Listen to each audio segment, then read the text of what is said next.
여러분, 어거스틴이라는 사람 들어봤을 겁니다. 우리 성 어거스틴이라는 이름을 불릴 정도로 그렇게 경건하고 거룩하고 말씀 중심의 삶을 살았던 신학자이기도 하고 철학자이기도 합니다. 이 어거스틴이 경건한 하나님의 사람이 되기 전에 영향력 있고 또 하나님의 사람답게 살기 이전에 만왕의 왕 되신 주님 앞에 엎드려서 자신의 인생을 하나님께 드리기 이전에 그는 세상적으로 막 산 적이 있습니다. 막 살 때는 항상 여자의 문제가 개입이 됩니다. 오늘날 예수를 영접하고 경건한 사람으로 선 이후에 이제 하나님의 거룩하신 이름을 높이면서 아주 영향력 있는 삶을 살고 있는 어느 날 그가 길을 걷게 되었습니다. 한 여자가 다가옵니다. 어머, 어거스틴 씨 반가워요. 이렇게 하면서 어거스틴, 너 저를 몰라보나요? 보니까 과거에 즐기고 만나고 죄짓고 막 살던 때의 그 여자가 나타난 겁니다.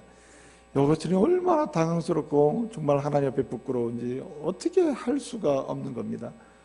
정말 오랜만에 만났으니 우리 한번 즐겨보세요. 우리 한번 만나세요. 우리 한번 재밌게 오늘 지냈으면 좋겠어요. 하니까 어거스틴이 이렇게 이야기했다고 합니다. 나는 당신을 모릅니다. 무슨 말을 그렇게 하냐고. 왜 나를 모르냐고. 나는 과거의 과거의 어거스틴이 아닙니다. 지금의 어거스틴은 과거에 당신이 알던 어거스틴이 아닙니다. 나는 당신을 모릅니다. 하면서 거절했다고 합니다. 왜 어거스틴이 이렇게 아주 냉정하게 차라리 그 자리에서 이제 회개하시고 이제 과거에 우리가 즐기고 죄짓던 이런 것을 버리고 당신도 나처럼 예수 믿으세요. 이러면 얼마나 좋겠어요. 그러지 않고 난 당신을 모릅니다. 이렇게 했다는 거예요. 왜 그랬을까? 묻습니다. 왜 그랬을까요? 그 이유 중에 하나가 뭐냐면 이런 것입니다. 여자의 영향력 때문이에요. 경건한 남자와 정말 쾌락을 즐기며 사는 여자가 만난다. 어떻게 될 것 같아요? 전도가 될까요? 여러분, 여자의 영향력은 무섭습니다. 그러니까 어거스틴은 거절한 겁니다. 뭔가 새로운 기회를 갖기 위해서 뭔가 전도를 하거나 뭔가 시도하기 이전에 과거와 정리를 하고 거절을 하면서 단절을 하는 것이죠. 여자의 영향력 때문이라는 거예요. 여러분, 조이 도우슨이라고 하는 사람이 쓴 책이 있습니다. 하나님을 경외하는 마음이라고 하는 책인데 그 책에서 이런 질문을 합니다. 왜 하필이면 에덴 동산에서 사단이 들어간 사단의 종로로 타는 이 뱀이 하와를 유혹했을까? 아담을 유혹하지 않고 왜 먼저 하와를 유혹했을까? 참 어려운 질문이죠. 그래서 조이 도우슨은 여러 가지 이야기를 하면서 아마도 남자의 영향력보다 여자의 영향력이 더 커서 그랬지 않았을까? 이렇게 이야기를 하면서 자기의 글을 전개하는 것을 봅니다. 여러분, 아담을 만약에 유혹했다면 아담이 잘 넘어가지도 않았을 수도 있겠지만 넘어갔더라도 하와가 안 넘어갈 수도 있어요. 근데 하와가 넘어가니까 당연히 누가 넘어가요? 아담도 넘어간다는 거예요. 그만큼 여자의 영향력이 크다는 것이죠. 사무엘상 25장을 보게 되면 아비가일이라고 하는 여자가 나옵니다. 그 말씀의 배경은 다윗이 압살롬이 반란을 일으켜서 왕궁을 버리고 도망을 갑니다. 도망가는 광야로 도망을 가는데 그 도망가는 길 여정 속에 나발이라고 하는 부자가 있었습니다. 그에게 먹을 음식을 요청했습니다. 그랬더니 나발이라고 하는 사람이 꼴 좋다. 아들이 반란을 일으켜 도망가는 다윗 왕, 참 당신은 왕 같지도 않은 왕이다. 이렇게 하면서 막 비난을 하고 모욕을 했습니다. 다윗이 저런 사람은 그냥 둘 수가 없다. 신하들이 막 그렇게 얘기합니다. 그럴 때 여러분, 이 나발이라고 하는 사람이 죽을 수밖에 없는 상황에서 나발도 살리고 그 가문도 지키려고 했던 사람이 누굽니까? 아비가일입니다. 아비가일이 다윗에게 나와서 우리 남편이 참 무지하고 연약해서 왕을 몰라보고 이러니 용서해달라고, 그리고 막 그냥 음식을 대접하고 막 황송하게 대접합니다. 아비가일의 이야기를 듣고 다윗이 살려주게 되는 거죠. 물론 나중에 죽습니다만. 여러분, 에스더 7장을 보게 되면 에스더는요, 이스라엘 전체가 모르드게와 함께 이제 당대에 걸려서 다 죽게 되는 상황에 위기가 왔습니다. 위기 속에서 이 이스라엘 민족이 살아날 수 있었던 유일한 통로가 무엇입니까? 에스더였습니다. 에스더가 왕이 부르지도 않는데 왕 앞에 나가서 왕의 부름을 요청합니다. 여러분, 왕이 부르지도 않는데 왕비가 나가면 그건 죽는 것입니다. 고대사회에서는. 그럼에도 불구하고 에스더는 자신의 민족을, 하나님 백성을 살리기를 소원하면서 나가는 거예요. 그리고 그 결과는 모든 이스라엘 백성이 다 삽니다. 원수가 무너지게 돼요. 여성의 영향력은 거의 절대적인 것 같아요. 여러분, 솔직히 얘기해 봅시다. 남성들, 여러분들이 주도하고 있습니까? 가정생활을? 아마도 남성이 주도하면서 막 이렇게 뭐 한다면은 집 한 채도 사기 어려울 거예요. 또 남성이 주도해서 한다면은 상당 부분은 실패할 가능성이 큽니다. 결정적으로 누구의 조언과 누구의 사랑과 누구의 격려가 필요하냐? 누구? 여성들 대답하세요. 누구? 아내입니다. 아내. 아내 자랑하면 팔불출이라고 그랬는데 목양의 상당 부분을 역할하는 사람은 누구였어요? 제 목양에 박인실이에요. 박인실. 하나님이 세우신 이 아내의 역할을 통해서 목양을 말씀대로 가도록 격려해 주는 게 상당합니다. 어쨌든 여자의 영향이 그만큼 크다는 거죠. 그런데 제가 여성의 영향력을 뭔가 극찬하면서 그 얘기를 하려고 하는 게 아닙니다. 주님은 그리스도의 신부의 영향력을 높이 평가하십니다. 할렐루야. 우리가 누굽니까? 여성이든 남성이든 우리는 그리스도의 신부임을 믿으시길 바랍니다. 예수의 신부들입니다. 그리고 그리스도의 신부들의 모임인 교회를 세우신 거예요. 교회를 통해서 세상을 정복하고 세상을 축복하고 어둠과 악과 타락한 세상을 향해서 그리스도께서 주시는 은혜의 역사를 흘려보내도록 하신 것입니다. 누구의 영향력? 교회의 영향력. 곧 누구의 영향력? 그리스도의 신부의 영향력. 그래서 여러분, 그리스도의 신부라는 명칭으로 우리를 사용하고 계시는 분이 주님이십니다. 여러분, 여성의 영향력이 크지만 진실로 변화된 그리스도의 신부들, 예수로 인해서 그리스도의 신부가 된 오늘 그리스도인들, 하나님의 사람들의 영향력은요, 오늘 주님이 그 영향력을 사용하셔서 복음도 전파하시고 교회도 부흥케 하시고 세상도 축복하고 하나님의 영광을 선포하게 하시는 줄로 믿으시길 바랍니다.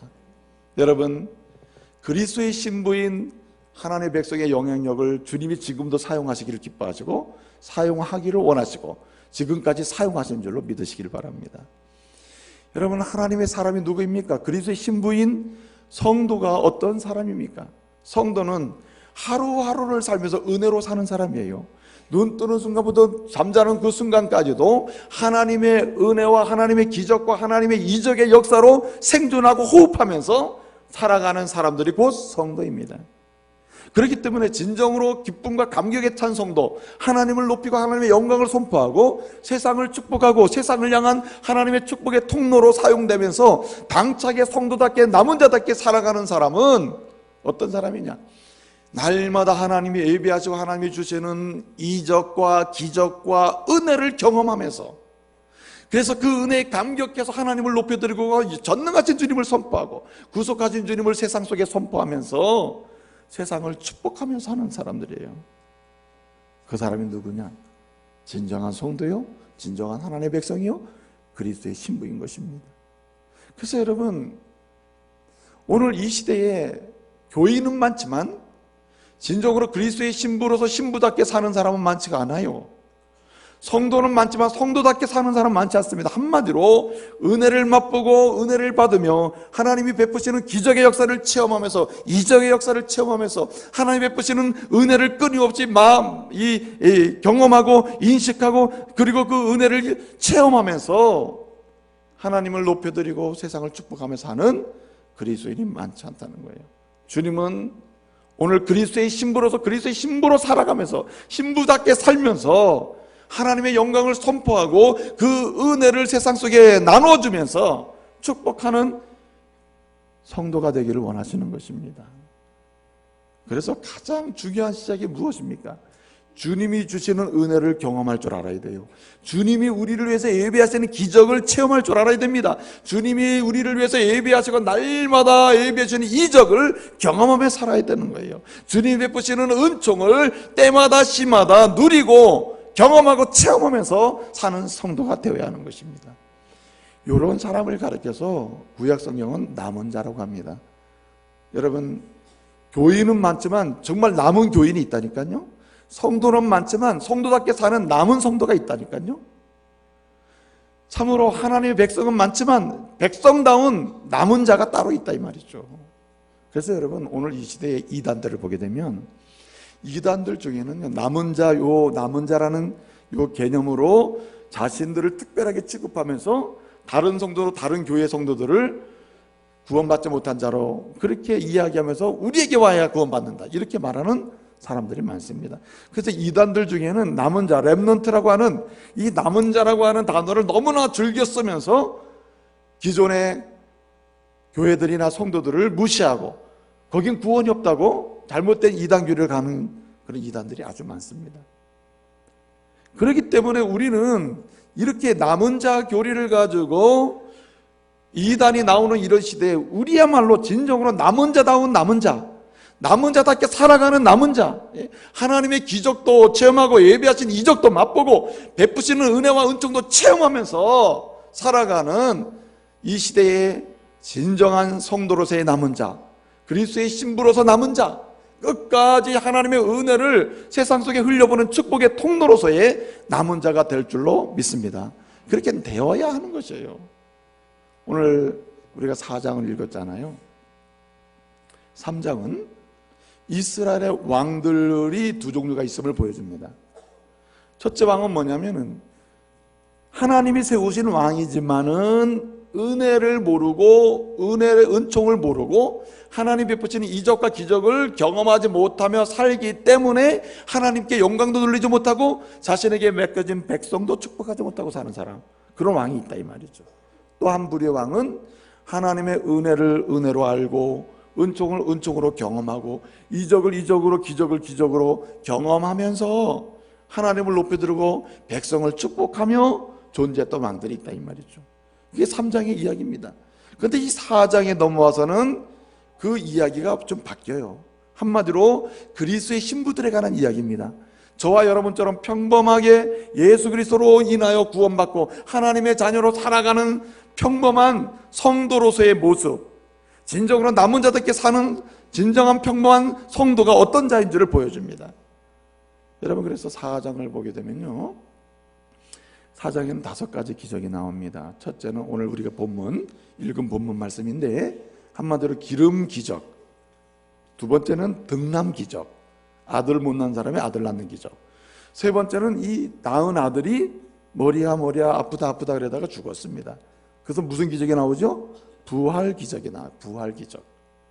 그 다음에 네 번째 나오는 기적이 뭐냐면 해독 기적이 나와요. 엘리사의 신학생들이 먹을 것이 없어서 들에 나가가지고 풀을 뜯어다가 국을 끓였는데 그 국에 먹으려고 하니까 뭐가 있어요? 죽음의 독이 있다고 했습니다. 4장을 보게 되면 죽음의 독이 들어있어요. 이거 먹으면 죽는단 말이에요. 신학생들이 이야기합니다. 이거 어떻게 하면 좋습니까? 그때 하나님께서 엘리사를 통해서 무슨 기적? 해독, 먹어도 죽지 않고 마시면 오히려 건강케 되는 그런 음식으로 만들어 놓습니다. 그 다음에 마지막 기적 한 가지가 나와요. 5번째 기적이 뭡니까? 오늘 본문에 나오는 이 4장의 마지막 기적이 보리떡 20개와 채소 한 자루를 가지고 100명을 먹이고도 뭐예요? 남았다고 하는 기적이 나옵니다. 그러니까 구약 신학자들은 이 보리떡 20개와 채소 한 자루를 가지고 100명을 먹이고도 남은 이 기적을 구약의 오병이어라고 얘기해요. 구약의 오병이어. 근데 여러분, 중요한 것이 뭐냐면 4장에 제일 먼저 나오는 기적이 기름 기적입니다. 기름의 기적이에요. 그 다음에 마지막 기적이 보리떡 20개와 채소 한 자루로 100명을 먹이고도 남았다고 하는 기적인데, 그 마지막 기적의 핵심 내용이 뭐냐면 남았다는 거예요. 남았다는 겁니다. 충분히 먹고 입고 쓰고도 남았다는 거예요. 남았다. 여러분, 남은 자답게 사는 사람, 곧 이 시대의 그리스도의 신부로서 신부답게 사는 사람, 다시 말씀을 드리면 주님의 은혜를 은혜로 경험하고 은총을 은총으로 경험하고 우리를 위하여서 예비하신 주님의 기적을 체험하고 이적을 체험하면서 사는 사람들의 삶의 여정 속에는 참으로 하나님을 높여드리고 세상을 축복하고도 남음이 있는 풍성한 상과 은혜의 역사가 있을 줄로 믿으시길 바랍니다. 이것이 오늘 본문에 대단히 중요해요. 그래서 평범한 성도라 하더라도 주님은 그를 통해서도 하나님의 일을 하십니다. 힘없고 부족한 사람이라 하더라도 주님은 그런 사람을 통해서 주님의 역사를 이루어 가십니다. 어느 정도 이루어 가시느냐? 남음이 있을 정도로 이루어 가십니다. 그렇기 때문에 여러분, 우리는 하나님을 높이고 세상을 축복하는 성도다운 사람, 남은 자다운 사람, 성도답게 사는 성도가 되기 위해서는 어떻게 됩니까? 제일 먼저 중요한 것은 은혜를 경험하는 사람, 은총을 경험하는 사람, 주님이 우리를 위해서 예비하신 기적과 이적을 체험하고 사는 사람이 되어야 할 줄로 믿습니다. 그래서 오늘 본문은요, 4장 기적이 5가지 기적이 나오는데 이 5가지 기적과 이적과 은혜를 맛보고 사는 평범한 성도들의 역사에 방법이 무엇인지를 보여줍니다. 이 5가지 기적을 통해서 평범한 저와 여러분 같은 성도들이 하나님이 예비하신 기적과 이적을 맛보면서 은혜를 맛보며 사는 방법이 무엇인지를 보여준단 말이에요. 그것이 무엇일까요? 여러분, 그릇을 준비하는 것입니다. 여러분, 주님이 기적의 은혜, 이적의 은혜, 또 여러 가지 다양한 은혜를 베푸실 때 그 은혜를 경험하고 누리고 받고 하는 방법이 있다면 그렇게 사는 사람은 공통적인 게 있어요. 그 받을 무엇을 준비했어요? 그릇을 준비하고 있다. 그릇을. 여러분, 여러분의 삶의 여정 속에 지금 당장 필요한 은혜가 무엇입니까? 그 은혜를 받을 만한 그릇을 준비하시길 바랍니다. 주님은 절대 은혜를 안 주는 분이 아니에요. 사랑 가려서 주는 분도 아닙니다. 주님은 은혜를 필요에 따라서 누구에겐 주고 누구에겐 안 주는 분이 아닙니다. 누구를 향해서는 기적의 은혜를 베푸시고 누구를 향해서는 안 주시는 분이 아니에요. 주님은 하나님의 자녀로서 그리스도의 신부로 살아가야 할 사람들에게 하나님은 은혜와 기적과 필요한 이적을 준비하고 계심을 믿으시길 바랍니다. 그렇기 때문에 그릇을 준비한 사람은 누구든지 은혜를 경험하게 되고 베푸시는 은총을 체험하고 주님이 베푸시는 기적을 맛보게 되는 것입니다. 그래서 여러분, 삶이 어떻게 됩니까? 주님의 이름을 높여드리고 주의 영광을 선포하게 되고 세상을 향해서는 나를 통해서 주님의 축복이 흘러가게 만들고 세상을 축복하는 사람이 되는 것이죠. 그래서 그릇을 준비하는 것이야말로 은혜 받는 길이고 그릇을 준비하는 것이야말로 하나님이 예비하신 기적과 이적을 경험하는 길이고 그릇을 준비하는 것이야말로 주님의 우리를 위해서 은총을 예비하셨는데 그 은총을 경험할 수 있는 길임을 우리는 기억하셔야 돼요. 그래서 여러분, 오늘 4장에 나오는 이 첫 번째 기름 기적에서 어떤 그릇을 준비해야 되는지 알려주는 거예요. 그리고 그 그릇이 2번째, 3번째, 4번째, 5번째 그릇에서 계속 사용되고 있는 것입니다. 그런 그릇이 계속 나오고 있는 거예요. 그러면 하나님이 우리를 위해서 예배하시는 기적을 맛보려면, 이적을 맛보려면, 은혜를 맛보려면, 은총을 맛보려면, 경험하면서 하나님을 높여드리고 세상을 축복하는, 가정을 축복하고 가족을 축복하고 성도를 축복하는 능력 있는 신부다운 신부가 되려면 어떻게 되느냐? 어떤 그릇이 준비되어야 되느냐? 첫째로 정말 중요한 것이 있습니다. 그것은 뭐냐면 기도의 그릇을 준비해야 할 줄로 믿습니다. 오늘 1절 말씀에 보니까 이렇게 말씀합니다. 선지자의 제자들의 아내 중에, 선지자의 제자들의 아내들 중에 한 여인이 있었다. 근데 그 여인이 누구에게 나와서? 엘리사에게 나와서 뭐 했다 그랬어요? 오늘 말씀 보니까 부르짖어 가로다 했습니다. 부르짖어서 말씀을 했다고 했어요. 여러분, 오늘 여기 기름의 기적 사건, 하나님이 이 여인을 위해서 예비하신 기름 기적이 경험되고 체험되는 그런 과정의 제일 중요한 그릇, 첫 번째 그릇이 뭐냐면 바로 기도의 그릇입니다. 그래서 여러분 여기 엘리사에게 나와서 뭐 했다고요? 부르짖었다고 했습니다. 부르짖었어요. 예? 여러분 오늘 스토리를 보게 되면 엘리사에게 나와요. 이 여인이 나와서 뭐라 그럽니까? 우리 남편이 죽었어요. 그리고 남편이 죽은 것도 속상하지만 죽기 전에 빚을 많이 져가지고 많은 빚 때문에 그 빚이 나한테 넘어왔어요. 그래서 이 빚을 갚지 못해서 내게 주신 두 아들까지도 종으로 팔려가게 됐어요. 어떻게 하면 좋을지 모르겠어요. 그러면서 나오고 있는 것입니다. 근데 여기 부르짖는다는 이 단어가 히브리어로는 차크라는 말이거든요. 이 말은 사람에게 단순히 이야기한다고 하는 차원에서 사용하는 말이 아니에요. 부르짖는다고 사용한 엘리사에게 부르짖었지만은 이 부르짖는다는 말 자체, 차악하라는 말 자체가 사용될 때 사람에게 뭔가 얘기하는 개념으로 사용되는 말이 아니다 이 말이죠. 이 단어는 하나님을 향하여 자신의 진액을 쏟아내면서 부르짖고 소리치는 단어입니다. 그러니까 하나님의 선지자 엘리사에게 나와서 지금 내 남편 죽었어요. 그리고 빚 지고 죽었어요. 빚을 못 갚아서 내 두 아들이 종으로 팔려가게 됐어요. 나는 어떻게 해줄지 모르겠어요. 이 문제가 어떻게 하면 좋겠습니까? 라고 말할 때에 이 여인의 부르짖음은 누구한테 부르짖는 거예요? 하나님께 부르짖는다. 기름 기적이 일어나고 오늘 여기 그릇을 빌려와라, 그릇을 준비하라고 했을 때 이 중심에 그 이야기가 있는 것입니다. 그래서 여러분 엘리사는 뭐라 합니까? 내 집에 있는 게 뭐냐? 예, 그릇 한 그릇입니다. 그래, 그러면 밖에 나가서 이웃 사람들에게 그릇을 빌려오라고 하죠. 그리고 그릇을 빌려왔습니다. 그리고 부었습니다. 가득 찼습니다. 그래서 오늘의 스토리의 기적이에요.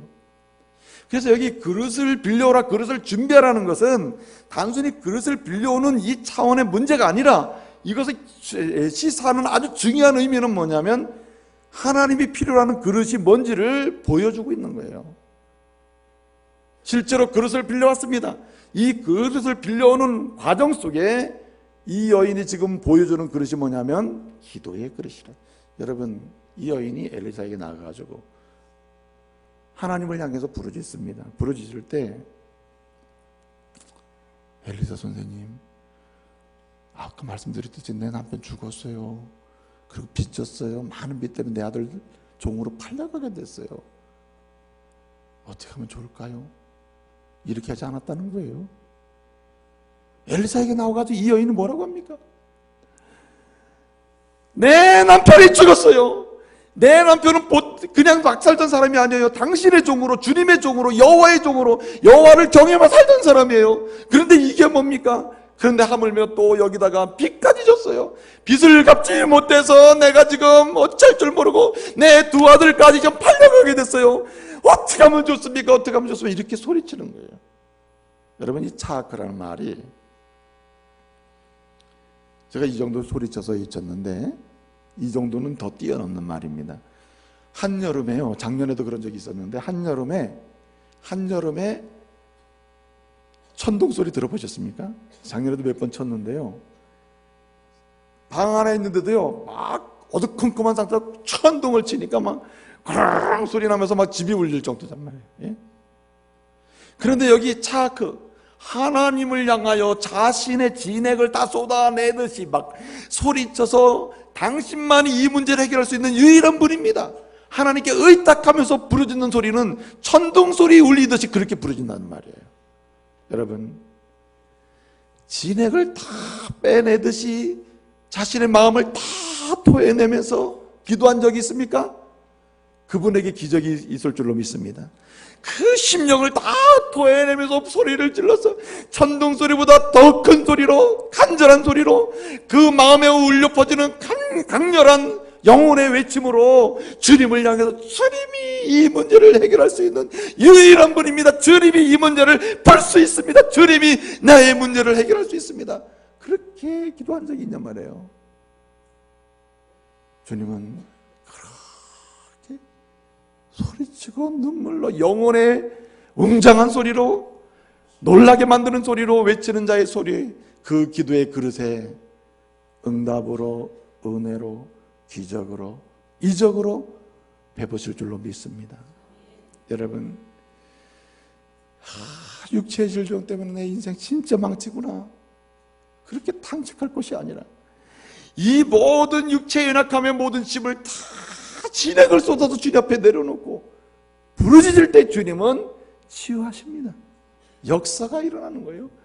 도대체 이 사람하고는 살 수가 없어, 마음의 상해서 살 수가 없어, 마음의 상처 때문에 살 수가 없어, 함께하는 것 자체가 지옥이야 라고 하는 사람이 이 문제를 어떻게 풀면 좋겠습니까? 사람은 안 됩니다 하면서, 여러분 잠언 16장 3절 말씀대로 너의 행사를 주님께 맡겨라, 시편 37편 5절 말씀 그대로 너의 길을 주님께 맡겨라, 저를 의지하고 부르짖을 때 주님이 이루신다고 하신 말씀처럼 토해내면은 관계도 회복될 줄로 믿습니다.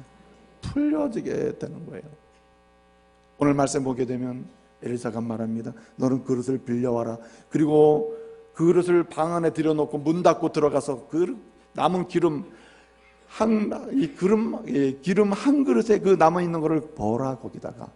그렇게 하잖아요. 근데 뭐 닫고 들어갔다고요? 문 닫고 들어갔어요. 오늘 여기 본문에 문 닫고 방으로 들어가서 기름을 부어라 하는 이야기의 핵심은 뭐냐면, 그리고 이 여자가 그대로 했습니다. 아들과 함께 문 닫고 들어가서 기름을 붑니다. 문 닫고 들어갔다는 말은 세상의 소리를 안 듣겠다는 말이에요. 나는 지금부터 주님의 음성을 듣겠다는 말이에요. 세상의 이야기로 문제를 해결하지 않겠다는 말이에요. 이제부터 주님이 하시는 대로 뒤의 역사로 문제를 풀겠다는 결단이에요.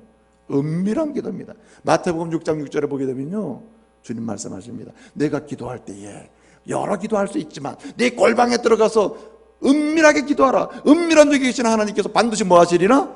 응답하시리라. 할렐루야. 여러분, 그의 기도가 소리치며 기도하는 기도지만은 이 그 기도 속에는 반드시 항상 따라가는 게 뭐냐면 은밀한 기도예요.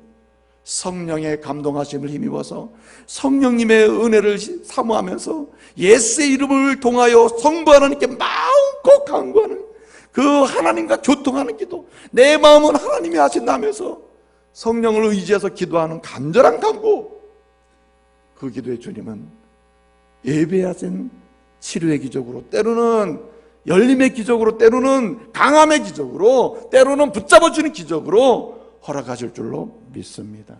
그래서 여러분, 기도할 때는요, 기도할 때 우리 주님이 주시는 은혜가 있습니다.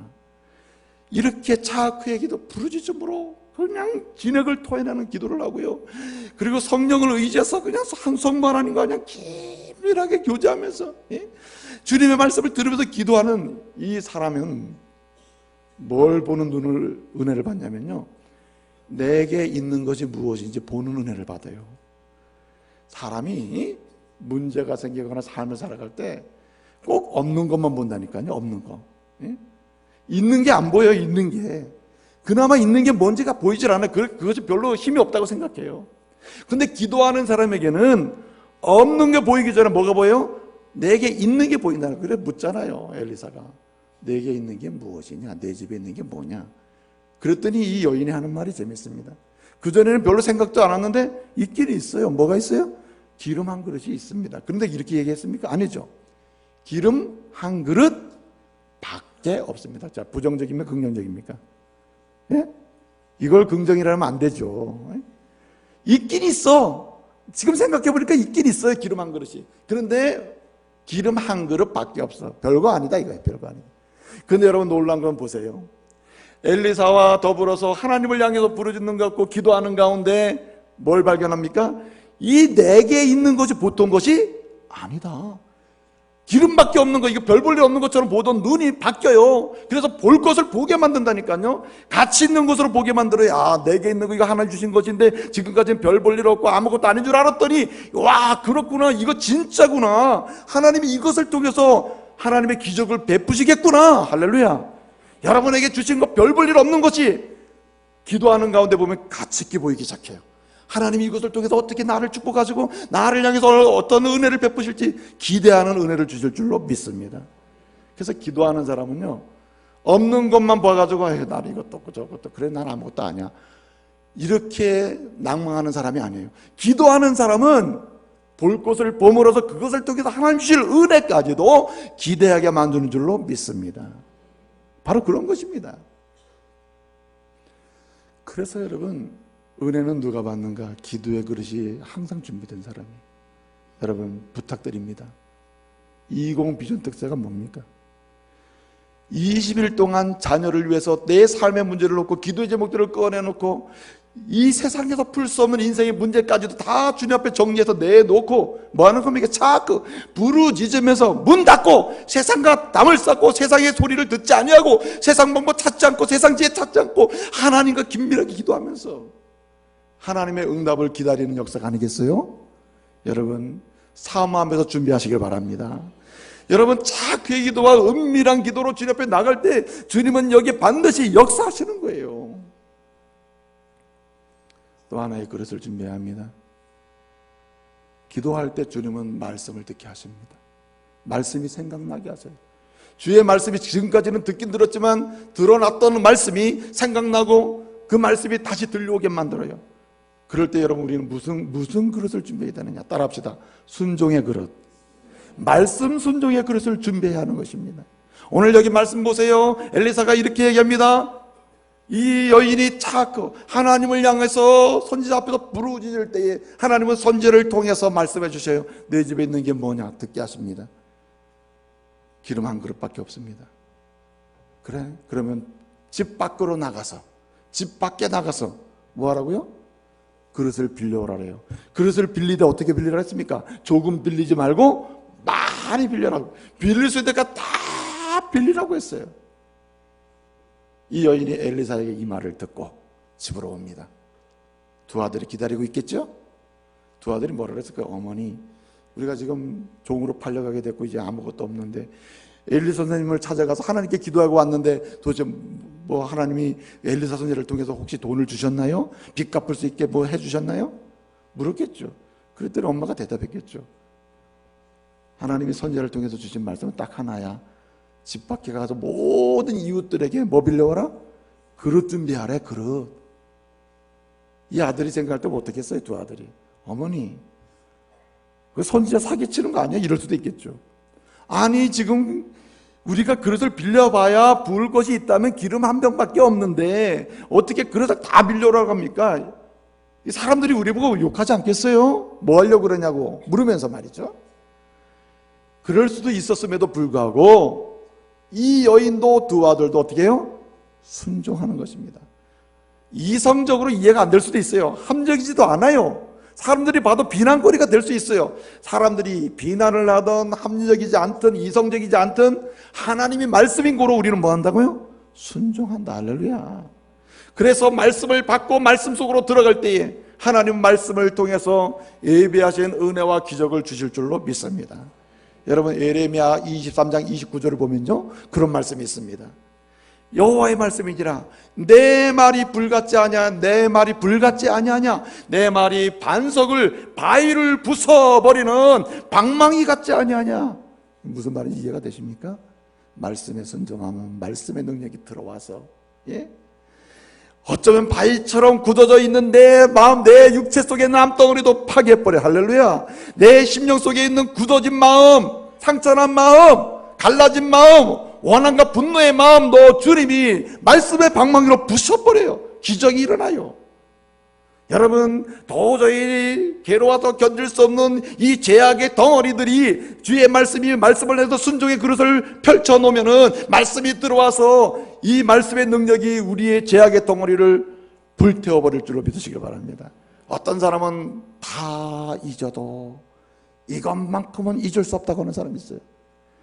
절대로 내가 잊어버리지 않을 거야. 그리고 죽을 때까지 원한을 품고 사는 사람이 있습니다. 나는 우리 시어머니 절대로 용서하지 못할 거야. 내가 시집 왔을 때 처음에 나를 무시했어. 뭘 그렇게 원한을 가지고 사는지. 근데 여러분, 어떤 사람 그래요? 그래서 이제 예수 믿고 구원받아서 이제 풀어보려고 하는데 잘 안 돼요. 여러분, 순종의 그릇을 펼쳐놓고 말씀이 들어올 때 그 말씀이 뭐 같다 그랬어요? 불 같다 그랬잖아요. 예? 마음, 내가 스스로 내 마음 풀 수 없는데 그 마음도 태워버리는 게 말씀의 능력인 줄 믿으시기 바랍니다. 순종하면 말씀이 들어와서 이적과 기적을 일으켜 주시는 거예요. 그래서 여러분, 말씀이 들어오면 왜 이적과 기적을 보게 되느냐, 은혜를 은혜로 체험하게 되느냐면요, 말씀이 들어오면요 우리 마음이 부드러워지고 겸손해져요. 그래서 시편 10장 17절을 보게 되면 말씀 때문에 마음이 겸손해진 자의 마음의 소원을 어떻게 해요? 이루어 주신다고 했습니다. 할렐루야. 마음의 소원이 있습니까? 그 마음의 소원을 이루기를 원하신다면 말씀 앞에 순종의 그릇을 내려놓길 바랍니다. 하나님이 이루어 주셔요. 여러분, 욥기 28장 23절을 보게 되면요, 욥의 말씀을 통해서 말합니다. 욥기의 말씀은 뭐라고 얘기합니까? 말씀 앞에서 겸손하게 순종의 그릇을 통해서 겸손해진 사람, 낮아지는 사람, 마음이 겸손해진 사람, 그 사람에게 하나님이 뭘 하세요? 구원을 베푸시고 은혜를 베푸신다. 할렐루야. 시편 147편 6절 말씀을 보니까 하나님 말씀에 순종의 그릇을 내려놓고 말씀인고로 이해도 되지 않고 깨달아지지 않지만 말씀인고로 내가 순종하겠습니다 하면서 겸손하게 내려간 사람, 겸손해진 사람, 그 사람에게 하나님이 어떻게 한다 그랬어요? 어떠한 시험과 환난 중에서도 하나님이 뭐 하신다? 따라가세요. 붙드신다. 꽉 붙들어 주신다. 그런 기적이라는 거죠. 그래서 우리는 말입니다, 항상 말씀에 순종하는 가운데 마음의 온유함도 경험하고 겸손함도 경험하고 그러는 거 하나 주시는 기적을 맛봐야 돼요. 여러분, 말씀 외에는요 내 마음의 온유함과 겸손함으로 나가게 하는 길이 없어요.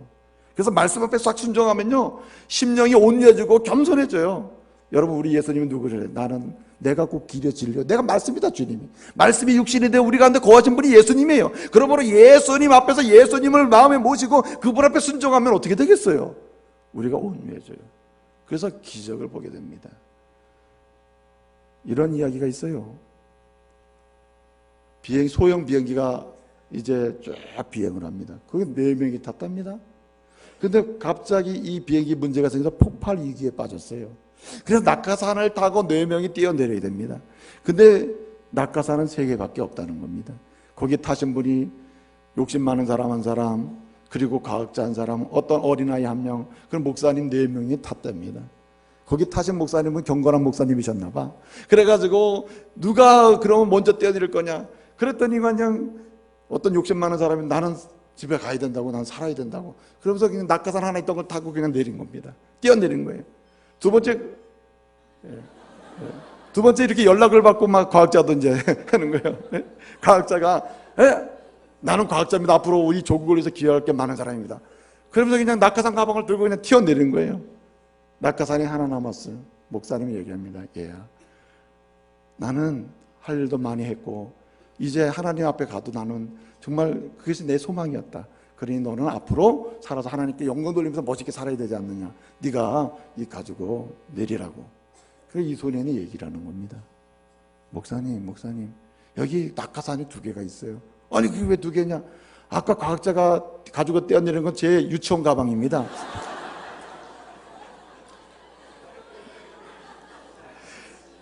여러분, 제가 왜 이 말씀을 하시는지 아세요? 왜 이 말씀 드리는지 아시냐고. 여러분, 말씀이 들어가면 말씀은 사람을 배려하고 겸손하게 되고 낮아지게 되고 어느 결정적 순간에 기적이 일어난다니까. 할렐루야. 절대적입니다. 말씀에 순종하는 사람은 반드시 기적을 보게 돼 있어요. 여러분, 3번째 여기 어떤 그릇을 준비해야 합니까? 오늘 7절 말씀에 보니까 이런 말씀이 있습니다. 이 여인이 말씀대로 순종해서 문을 닫고 기름을 붓습니다. 아들은 그릇을 가져오고 이 여인은 기름을 붓습니다. 아들이 그릇을 안 가져와요. 아들아, 왜 그릇 안 가져오냐? 빌려온 그릇 다 붓고 다 찼습니다. 그랬더니 기름이 뚝 끝인 거예요. 가득 찼다. 한마디로 기름이 그릇에 충만했다고 했어요. 아주 가득 찬지라. 그랬더니 이 여자가 어떻게 했습니까? 야, 아들아, 두 아들과 의논을 하는 겁니까? 아들아, 이게 이제 우리는 부자 되었다. 어떻게 하면 좋냐? 이거 팔아가지고 뭐도 하고 빚도 갚고 뭐 하고. 야, 우리 이제 이렇게 해가지고 이제 뭐 팔 준비를 했습니까? 하나님께 은혜 받은 사람이 해야 될 일이 무엇입니까? 하나님께서 주신 은혜를 체험한 사람이 한 일이 무엇입니까? 더 나은 은혜를 볼 사람이 어떤 사람입니까? 오늘 7절 말씀 보니까 그 기름이라고 하는 가득한 기름 기적의 은혜를 가득 체험한 이 사람이 그걸 그대로 가슴에 안고 그대로 두고 가슴에 품고 누구한테 옵니까? 오늘 7절에 보니까 이 여인이 누구한테 나와서 엘리사, 하나님의 사랑을 따라서 하나님께 감사하는 거예요. 예? 이렇게 보고를 한 거죠. 오늘 말씀에 행간에는 뭐가 있냐면 이 여인이 이 엘리사에게 와서 시킨 대로 다 하고 순종했더니, 기도하며 순종했더니 이렇게 가득 찼습니다. 어떻게 하면 좋습니까? 너무너무 감사할 뿐입니다. 감사해요, 감사해요, 감사해요. 이러고 있는 거야 지금 7절에. 그랬더니 엘리사가 뭐라 합니까? 빚을 갚고, 팔아서 빚을 먼저 갚고, 그 다음에 남은 것으로 뭐하라? 두 아들과 함께 기리기리 행복하게 살아라, 이렇게 말씀하고 있는 거예요. 여기 중요한 게 뭡니까? 팔고 빚을 다 갚아도 반드시 뭐가 있다? 남은 게 있다는 거예요. 할렐루야. 그래서 감사하는 사람은 따라서요, 남은 장사한다. 감사의 그릇을 준비하는 사람은 더 나은 기적을 보게 되고 하나님의 예배하시는 은혜를 계속 경험할 뿐만 아니라 남는 인생 장사를 하게 되는 것이에요. 이것이 대단히 중요해요. 여러분, 하나님이 여러분에게 주신 남편이 불만족스럽습니까? 만족스럽습니까? 여성들 대답해 보세요.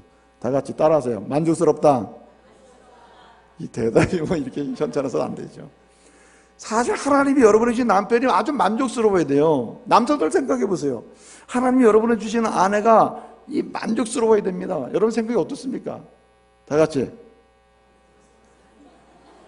이 여성들보다 더 이게 힘이 없으니 만족스러워야 돼요. 아주 기뻐야 돼요. 감사해야 돼요. 하나님, 비록 여러 가지 뭐 없는 거 가지고 투정할 때가 있죠. 근데 여러분, 기도의 그릇, 순종의 그릇 하고 나가는 사람은 항상 뭐까지 가야 되느냐? 감사의 그릇까지 있어야 돼요.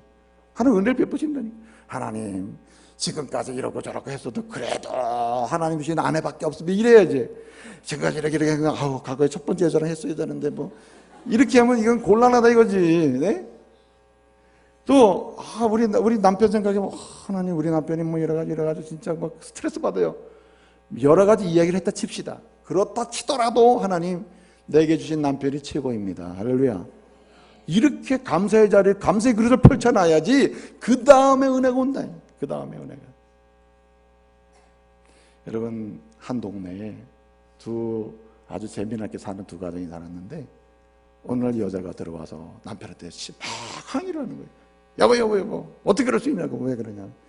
이웃집에 그 남편은 아내 생일 때 화장품 세트를 선물로 줬다는데 나는 통닭 한 마리가 뭐냐고. 이건 너무 불공평하지 않냐고. 예? 나는 한 통닭 한 마리, 저 여자는 어떻게 화장품 세트냐고.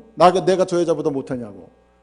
그러니까 이 남자가 얘기하는 겁니다. 아이고, 여보, 내가 보기엔 그 집 여자 불쌍한 여자야.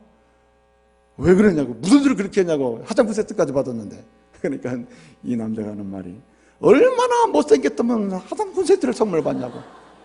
나는 당신의 얼굴이 그냥 만족스럽고 이쁘니까 더 이상 화장품 필요 없어. 통닭 한 마리 차라리 같이 먹는 게 낫지. 여러분, 진짜 세상에서 불쌍한 사람은 누구냐면요, 이것저것 따져서 없는 것 때문에 불쌍한 사람이 아니에요. 감사의 그릇이 없으면 불쌍한 사람이. 할렐루야. 감사의 그릇이 있잖아요. 그 사람은 긍정이요, 행복이요, 은혜가 넘치고 미래가 열릴 줄로 믿습니다. 이제 말씀을 마치겠습니다. 현대 그리스도인의 문제가 여기 있대요. 현대 그리스도인의 잊지 말아야 될 세 가지 기적이 일어나고 있답니다. 오늘의 그리스도인들, 교인들에게 잊지 말아야 될 기적이 일어나고 있다. 그것이 무엇이냐? 이런 기적이래요. 기도의 능력을 믿으면서도 뭐 하잖아요? 죽어도 기도 안 하는 거야. 이 기적이야, 기적. 기도의 능력을 믿는데 죽어도 기도 안 해. 20 비전 특세 벌써 수년째도 단 하루도 안 나와봐. 어떤 사람은 나 집이 멀어서 그랬는데, 그런 사람은 요즘에요, 우리 교회 인터넷 생방송 하잖아. 예? 새벽기도, 특별 새벽기도 하면 생방송 하잖아요. 새벽에 딱 인터넷 키면 우리 교회 방송에 딱 나오잖아요. 예? 같이 예배 드릴 수 있잖아. 멀리 있는 사람은 그냥 방송 켜놓고 함께 기도하면 얼마나 좋습니까? 여러분, 정말 일어나지 말아야 될 기적의 두 번째가 뭔지 아세요? 그게 뭐냐? 하나님의 말씀은 진리라고 믿으면서 거들떠보지 않는 거야. 순종도 안 하고. 이게 기적이죠. 어떤 사람은 학습받고 세례받았는데 아직도 성경 한 장도 읽어본 적이 없는 사람이 있대. 이건 기적이죠. 이런 기적이 오늘 일어나고 있으니 이게 얼마나 하나님 마음을 아프게 하냐 말이에요. 세 번째 기적이 뭐라고요? 예? 은혜는 잔뜩 받아놓고 뭐 하잖아요? 죽어도 감사 안 해. 죽어도. 여러분, 이게 말이 됩니까? 여러분, 다시 말씀드립니다. 그릇 준비하시길 바랍니다. 하나님은 예비하신 기적, 이적, 은혜, 은총 반드시 경험하게 하셔요. 절대로 차별 없이 주십니다. 어떤 그릇을 준비해야 합니까? 여러분 차고 부르짖으면서 은밀히 하나님을 향해서 진액을 다 토하듯이 그냥 간절함으로 기도하는 기도의 그릇을 준비하시기 바랍니다. 하나님 말씀이라면 아멘하고 순종하는 그릇을 준비하세요. 은혜 받는 대로 여러분 크든 작든 감사의 그릇을 준비하시기 바랍니다. 주님이 은혜 주실 줄로 믿습니다. 기도하겠습니다.